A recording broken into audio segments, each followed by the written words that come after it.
What happens when disaster strikes is an unfortunate twist of fate. What happens afterwards is our responsibility. Those who die during a disaster are nature's fault. Those who die and suffer after a disaster are our fault. Some people have been given a burden to endure disasters and the conditions that follow. Others, us, have been given a gift, the gift to be spared from disaster. How can we not use our gift to lift their burden? Why am I saying this to you? You, most people in this room actually have responded to disaster. Most of you have sent money, donations, resources to the field, to Tohoku area, to Haiti, to Indonesia, to Myanmar. Why then are we failing so miserably at disaster recovery? Why is it that months, years, decades after disasters, we still have people living like refugees in shelters around the world? Top-down hierarchies, bureaucracies, are keeping an insignificant impact from taking place in the field. This is the 21st century. We need to move on. Relief 2.0 focuses in running the last mile in disaster response by deploying small independent units of local stakeholders in the field, supported by mobile technologies and social networks to fill the gaps left by top-down hierarchies and bureaucracies. These are the lessons we've learned in Haiti and Japan. The first thing is many people will tell you we are safe, we are ready for disaster. Actually, Japan is one of the most disaster-ready countries in the world.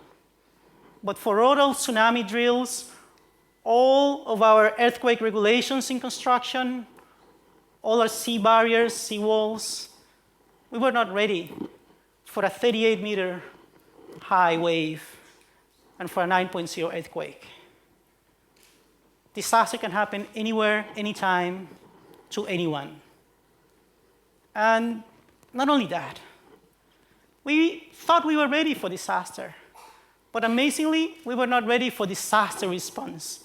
There is so much done in how to deal with disaster and so little done on how to deal with what happens after disaster. We need to make sure that we are ready for what happens after a disaster, because it doesn't matter how much we plan, disasters will strike, disasters will affect us at one point or another in our life. Doesn't matter if it happens now or later, it will happen, and we will suffer from disaster. So we need to be ready not just on facing disaster, but how to respond to it and how to move on after disaster. One of the most common things you hear is only experts can help, volunteers need not apply. That is a lie. Anyone can help. As long as you go into the field properly prepared with food. I have my protein bars here. I'm able to survive for 3 weeks, for a whole week with my protein bars. I have my protein bars. I have my gloves. I have mobile connectivity. I have independent mobility. So if you have a vehicle, a local driver, you have your own goods, if you have a mobile phone with SMS, and then you have internet coverage, you can be effective in the field if you're supported by social networks that can take account of what you're saying, of what you need, what people need. Anyone, you don't have to be an expert, you can be useful. And if you have any doubt, join people who are doing it. There are amazing organizations here in Japan doing it. There's Peace Boat right there, stand up.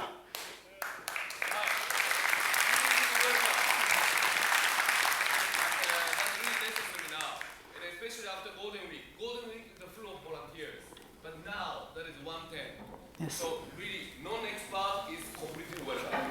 Thank you very much.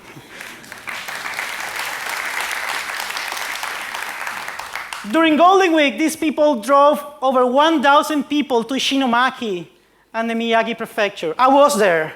It was like Peace Boat Town. They were wearing these blue vests, and they were all over cleaning up, and they were making it happen. So if you want to help, if you want to volunteer, approach Peace Boat, find a local organization, you will be effective in the field, you will change the life of people. You don't have to be an expert, you just need to be able to help and want to help.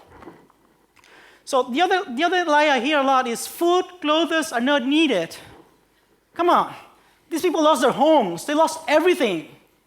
And then you tell me they don't need food, that they don't need medicine, they don't need clothing? I've been there. They have one chain of clothes, and they wear them 7 days a week. This statement is an organization-centric statement.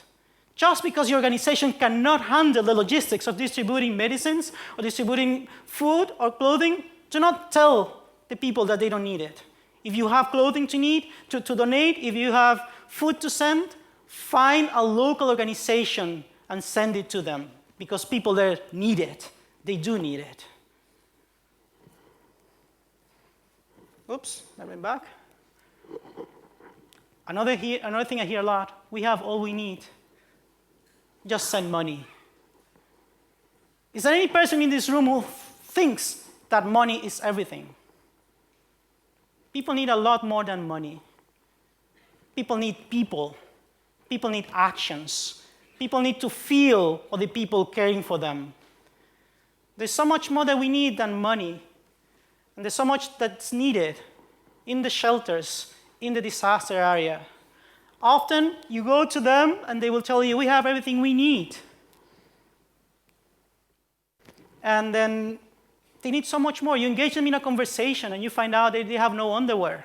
They have no feminine hygiene products. So there's a lot more than money. Another thing that we hear a lot is that goods and resources need to be shipped to disaster area. Oh, but you're contradicting yourself. You're telling us to send food and clothing there, but now you're telling us that you don't need to ship them? Actually, yes. Think about Japan. The coastal line of Tohoku area is destroyed. But you can buy most of the things that are needed there elsewhere in Japan. So when possible, always buy local. Because one of the problems we have in disaster recovery is that most of the resources are spent outside the disaster area and don't have an impact in the local economy. So if you can, buy the goods that you're going to donate locally. The other thing you hear a lot is that, yes, you want to reopen businesses, you want to get people to get back on track, but that is something that we need to do in the second phase. That's a lie. We need to start working with disaster survivors now and turn them into entrepreneurs before they're turned into refugees by the conventional relief system.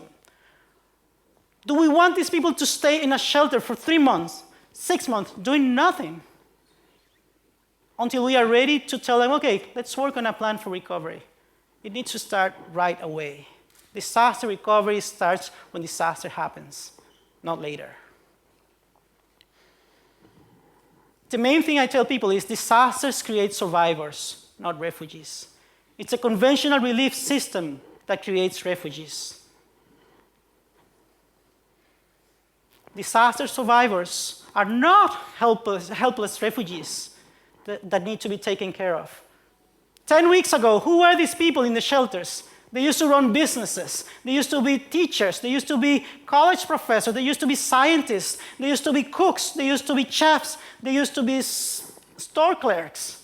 But yet, we insist in putting them in a shelter and telling them, lunch is at noon. We will cook for you.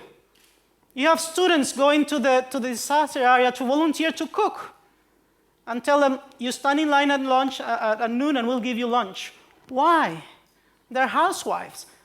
I'm betting that there are chefs inside those shelters who can cook a better meal, a more diverse meal, a tastier meal, a meal that appeals to the needs of every family. Let every woman cook for their family or the father. Let the chefs in there to cook for them. Disaster survivors, these two guys here, this is 70 years old. He's a dentist. All he needs is to reopen his business and he's good to go. Disasters do not destroy everything. Disasters destroy the physical infrastructure, but the social structure, the social fiber is still there. Grassroots organizations parents associations, teacher associations, Rotary Club, Lions Club, church groups, they're all there. Reach out to them. We go into disaster areas thinking, oh, here we are, we're going to save you. We need to go as servants. We are here to serve, not to save. Remember that. In the disaster area, the social infrastructure is still there. Reach out to them. All the grassroots organizations, the buildings are gone, but the people are there. Work with them. Finally, this is what we believe. Never help. I don't think that helping helps anyone. Never help. Always enable, engage, empower, and connect. Thank you very much.